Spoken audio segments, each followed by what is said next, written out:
नमस्कार दोस्तों, स्वागत है आपका मेरे चैनल पर मार्केट की इन्फॉर्मेशन पर। और आज हम शुरुआत करने वाले हैं अपने पहले शेयर से, जिसका नाम है Jammu and Kashmir limited bank. यहाँ पर आपको 10% का सर्किट देखने को मिल रहा है। 5 दिन के चार्ट की अगर मैं बात करूँ तो शेयर जो था वो ₹2 नीचे था, अभी ₹2 ऊपर बंद है 5 दिन के अंदर। और 1 महीने के चार्ट की बात करूँ तो शेयर जो था उसके अंदर कोई फ़र्क नहीं था, 1 महीने में भी वो शेयर वहीं पर था। 6 मंथ के चार्ट की अगर मैं बात करूँ तो शेयर ऑलमोस्ट ₹20 के आसपास था। उसके बाद में फिर शेयर यहाँ पर ₹26 के आसपास जो है वो कंसोलिडेशन कर रहा है 6 महीने के अंदर में। ठीक है, मैक्सिमम चार्ट की अगर मैं बात करूँ तो शेयर देखिए यहाँ पर अगर आप देखेंगे तो यहाँ केवल आपको एक डाउन ट्रेंड दिखता हुआ नज़र आ रहा है। ठीक है, पहले क्या था, पहले शेयर अब जाता था गिरता था, फिर अब जाता था फिर गिरता था, फिर अब जाता था फिर गिरता था। ये अब क्या हो रहा है, अभी गिर रहा है फिर बढ़ता है फिर गिर रहा है फिर बढ़ता है फिर गिर रहा है फिर बढ़ता है फिर गिर रहा है। ठीक है, उसके अलावा मैं आपको थोड़ा सा और फंडामेंटली भी दिखा देता हूँ कि जे.एन.के बैंक जो है ना, फ़िलहाल जम्मू एंड कश्मीर में है। इसका जो बुक वैल्यू है वो ₹89 के आसपास है। Return on capital employed, return on equity सब खराब है, डिविडेंड कंपनी देती नहीं है। ठीक है, उसके बाद हम नीचे आ जाते हैं। जम्मू कश्मीर का जो लास्ट क्वार्टर है वो थोड़ा अच्छा गया था। ठीक है, जिसके अंदर आप देख सकते हैं ये नेट प्रॉफिट जो है वो 104% अप है, लेकिन सेल्स थोड़ा सा डाउन है। ठीक है, उसके बाद मैं आपको नीचे लेकर चलता हूँ और नेट प्रॉफिट की बात करता हूँ। तो नेट प्रॉफिट जो पहले 3 फिगर्स में चलता था, यहाँ देखिए क्या भयंकर लॉस हुआ एकदम से। देखिए यहाँ का जो प्रॉफिट है वो एकदम से 3 फिगर का लॉस हो गया। यहाँ का जो प्रॉफिट है वो एकदम से 3 फिगर का लॉस हो गया। तो यहाँ का जो प्रॉफिट है वो आपको नहीं पता कि वो 3 फिगर का लॉस होगा या नहीं। ठीक है, उसके अलावा नेट प्रॉफिट क्वार्टर की अगर बात करें ईयर टू ईयर की, तो देखिए यहाँ पर 3 फिगर्स का प्रॉफिट है, 4 फिगर का लॉस है। 3 फिगर का प्रॉफिट है, 4 फिगर का लॉस है। तो आप थोड़ा सा सतर्क रहें। ठीक है, मुझे पता है आप लोगों के पास काफ़ी मात्रा में है ये जे.एन.के बैंक। और यहाँ पर बोरोइंग्स के ऊपर भी आप नज़र डाल लें तो करीब 1 लाख करोड़ की जो है वो बोरोइंग्स हो चुकी है। ठीक है, शेयर होल्डिंग पैटर्न को भी थोड़ा सा समझ लें। ठीक है, यहाँ पर क्या हुआ है, यहाँ पर जो एफ ने पैसा लगा रखा था ना, धीरे धीरे देखिए निकालते निकालते 7 हो चुका है, 16 से 7 हो चुका है। और जो डी ने पैसा लगा रखा था देखिए 8 8.5% के आसपास में, वो 0.08 हो चुका है। ठीक है, तो सबने पैसा निकाल लिया, तो आपको भी अपना पैसा जो है वो निकाल लेना चाहिए। ज़्यादा अच्छा मतलब उस तरीके में रखें जो जिसका फ्यूचर हो। ठीक है, और ये केवल जम्मू एंड कश्मीर में वर्क करती है, इसलिए एक स्पेसिफिक रीजन एरिया है इसका। देवान हाउसिंग फाइनेंस लिमिटेड की अगर हम बात करें तो लोअर सर्किट पे लोअर सर्किट मारता जा रहा है शेयर। यहाँ पर एक हाईएस्ट है ₹41 के आसपास का, उसका लोअर सर्किट लगा, फिर एक अपर सर्किट लगा, फिर लोअर सर्किट लगा, फिर एक अपर सर्किट लगा और फिर वापस से लोअर सर्किट लगता जा रहा है। ठीक है, तो डाउन ट्रेंड चलता जा रहा है शेयर के अंदर में। अगर आप देखें तो वो इस लेवल के आसपास ही आ जाएगा, ₹15 के आसपास। अगर मैक्सिमम चार्ट की बात करूँ तो शेयर यहाँ से गिरा है धड़ाम से, ऑलमोस्ट ₹700 के आसपास से शेयर गिरा है। अब इसके अंदर भी क्या हो रहा है कि पहले तो थी पॉजिटिव न्यूज़ जिसकी वजह से लग रहे थे पॉजिटिव सर्किट्स। अब क्या हो रहा है कि अब इसके अंदर में आ रही नेगेटिव पे नेगेटिव न्यूज़। ठीक है, यहाँ पर आप देख सकते हो ओकट्री capital pyramid group trade charge over the bid for the bankrupt DHFL। ठीक है, उसके बाद क्या हुआ, अगर आप यहाँ देखेंगे ओकट्री provides unconditional implementable plan for the DHFL resolution. ठीक है, उसके बाद में फिर इनका जो बेसिकली जो इनका रीपेमेंट करने का जो तरीका था वो भी शेयर होल्डर को जो है वो दिक्कत दे रहा था। ये देखिए FD holder plan to vote against the resolution on the distribution mechanism. तो यहाँ पर काफ़ी वो चीज़ चल रही है। और 19 घंटे पहले की एक और न्यूज़ है, Piramal group launches the blistering attack against the Oaktree bid for DHFL। तो अभी क्या हो रहा है कि साफ हो ही नहीं पा रहा है।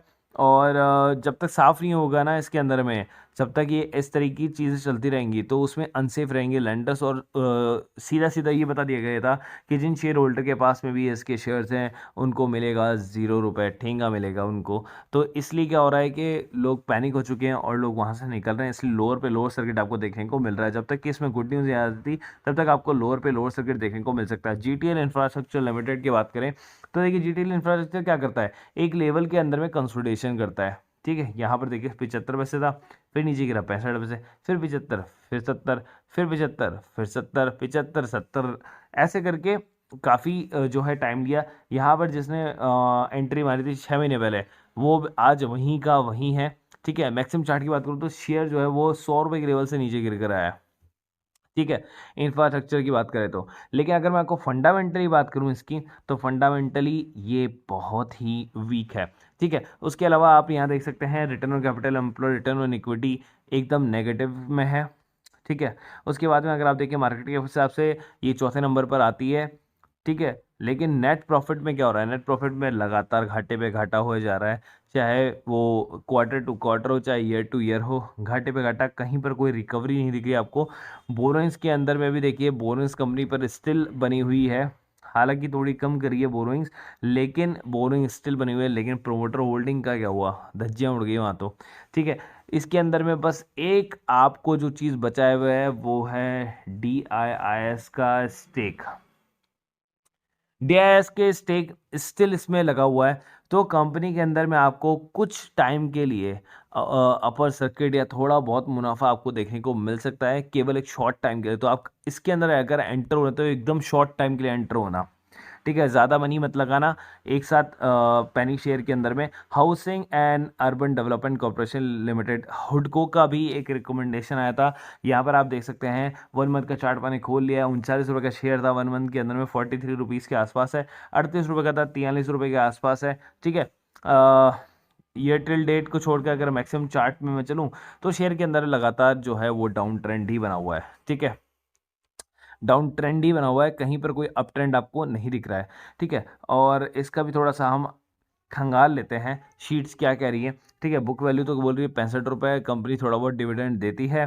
ठीक है, उसके बाद हम नीचे आ जाते हैं तो 5th नंबर पर आती है कंपनी। ठीक है, यहाँ पर अगर आप देखें तो नेट प्रॉफिट क्वार्टर में गिरावट है, सेल्स के अंदर गिरावट है, हालांकि सब में गिरावट है, तो हम इसको थोड़ा सा नेग्लेक्ट कर देंगे। यहाँ पर देखिए कंपनी एक कंसिस्टेंटली थोड़ा थोड़ा सा प्रॉफिट कर रही है। ठीक है, यहाँ पर भी आप देखेंगे कंपनी कंसिस्टेंटली थोड़ा थोड़ा सा प्रॉफिट जो है यहाँ पर भी आपको देखने को मिल जाएगा। अब यहाँ पर आ जाते हैं, जो मेन मुद्दा है वो है बोरोइंग्स का। कंपनी के ऊपर बोरोइंग्स कुछ ज़्यादा ही है, कुछ ज़्यादा ही है। 62,000 करोड़ की बोरोइंग्स है। ठीक है, रिजर्व कंपनी के पास 10,000 के आसपास ही बचे हुए हैं। ठीक है, उसके बाद नीचे आ जाते हैं तो शेयर होल्डिंग पैटर्न को अगर आप देखेंगे तो ना तो यहाँ पर आपके पास में FIIs बचे हैं जिन्होंने पैसा लगाया था, ना ही DIIs का पैसा अब बचा हुआ है, वो भी कम करते जा रहे हैं। ठीक है, हालांकि पब्लिक बहुत कम है, बहुत कम लोग हैं जिनके पास ये शेयर है। मैं उनको बोलूँगा कि वो अभी इसके अंदर पैसा ना लगाएं। ठीक है, नो फ्रेश बाय इन हुडको। ठीक है, उसके बाद चलते हैं आइनॉक्स एंड विंड का शेयर जो था उसके बारे में रिकमेंडेशन था। 5 दिन के चार्ट की अगर बात करूँ, 6 मंथ के चार्ट की अगर बात करूँ तो कुछ खासा फर्क नहीं है उसमें। ठीक है, और मैक्सिमम चार्ट की बात करोगे तो ये देखिए डाउन ट्रेंड है। 400 रुपये का शेयर था जो अब 40 रुपये के आसपास तक रह गया था। ठीक है, आइनॉक्स विंड। अब चलते हैं आइनॉक्स विंड के ऊपर में, थोड़ा सा मैं आपको इसका वैल्यू रिसर्च भी बता देता हूँ। ठीक है, यहाँ पर आप देख सकते हैं जो इसका PE रेशियो है वो तो बहुत ही नीचे गिरा हुआ है। उसके अलावा जो इसका जेड स्कोर है वो भी ऑलमोस्ट ऑरेंज जोन के अंदर आ चुका है। ठीक है, की स्कोर है वो भी जो है इसका ऑरेंज जोन में है, और मॉडिफाई C स्कोर भी ऑरेंज जोन में है। इसका मतलब कहीं पर भी ग्रीन सिग्नल आपको देखने को नहीं मिल रहा है। उसके अलावा यहाँ पर आप रेवेन्यू को देख सकते हैं तो रेवेन्यू लगातार गिरती जा रही है। ठीक है, रेवेन्यू लगातार गिरती जा रही है। EPS जो है कंपनी का पहले पॉजिटिव से ज़ीरो हुआ, ज़ीरो से नेगेटिव हो गया EPS। ठीक है, उसके बाद आर रिटर्न ऑन इक्विटी को भी देख सकते हैं, पहले पॉजिटिव से ज़ीरो हुई, ज़ीरो से फिर नेगेटिव हो गई। तो इसके अंदर मैं आपको यही बोल रहा हूँ कि जो कंपनी है उसके अंदर में थोड़ा सा ऊपर नीचे देखने को आपको मिल रहा है, इसलिए मैं आपको कह रहा हूँ कि आप इसके अंदर में भी प्रवेश ना करें। आइनॉक्स विंड ऑलरेडी मतलब loss loss loss loss loss करती जा रही है, प्रॉफिट कहीं पर भी नहीं आया। तो जब तक आपको 2 कंसेक्यूटिव क्वार्टर्स नहीं दिखे ना आइनॉक्स विंड के, तब तक आप इसके अंदर में प्रवेश ना करिएगा। अगला शेयर जो है वो नेशनल एल्यूमिनियम कॉर्पोरेशन लिमिटेड का है। उसके अलावा आप देख सकते हैं इसके अंदर में रेड चार्ट। ठीक है, 1 महीने की चार्ट की अगर बात करूँ 44 रुपये का था, अभी 47 रुपये का। 6 महीने की चार्ट की बात करूँ 38 रुपये का था, 47 रुपये के आसपास है। और मैक्सिमम चार्ट की अगर मैं बात करूँ तो कंपनी में कहीं पर भी मुझे नहीं लग रहा कि कंपनी ने कुछ ज़्यादा किया है। उससे अच्छा जो इसका जो मार्केट लीडर है एल्यूमिनियम में, हिंडाल्को वगैरह, वो ज़्यादा अच्छा कमा रहे हैं। तो आपको उन शेयरों को छोड़कर आपको ऐसे शेयरों के अंदर में जाने में कोई मतलब वो नहीं होना चाहिए। उसके अलावा यहाँ पर आप देख सकते हैं कैपिटल एम्प्लॉयड और इक्विटी कुछ भी खास नहीं है, कंपनी थोड़ा बहुत सा डिविडेंड सा दे देती है, ठीक है, यहाँ पर रहते हैं। तो आपको जब यहाँ पर एक हिंदुस्तान का हिंडाल्को का जो शेयर है, आप उसके अंदर पैसा ना लगा के आप ऐसे पैसा लगा रहे हैं इनके अंदर में, तो वो आपकी गलती है। क्योंकि क्या हो रहा है कि यहाँ पर जो है, जो मार्केट लीडर आपको इतने कम पैसों में मिल रहा है, तो आप उसको क्यों छोड़ रहे हैं, ठीक है। यहाँ पर अगर हम देखते हैं तो कंपनी में अनसर्टेनिटी है, 3 फिगर्स आया, उसके बाद कंपनी ने लॉस कमाया, ठीक है, फिर 3 फिगर्स आया, फिर नीचे चला गया, फिर ऊपर आया। तो अगले क्वार्टर को आप वॉच कर लें, ठीक है, उससे आपको थोड़ा बहुत आइडिया हो जाएगा। और यहाँ पर चलते हैं तो कंपनी के ऊपर बोरोइंग्स काफ़ी कम है, काफ़ी कम है बोरोइंग्स, ये एक अच्छा पॉइंट है कंपनी के ऊपर में, ठीक है।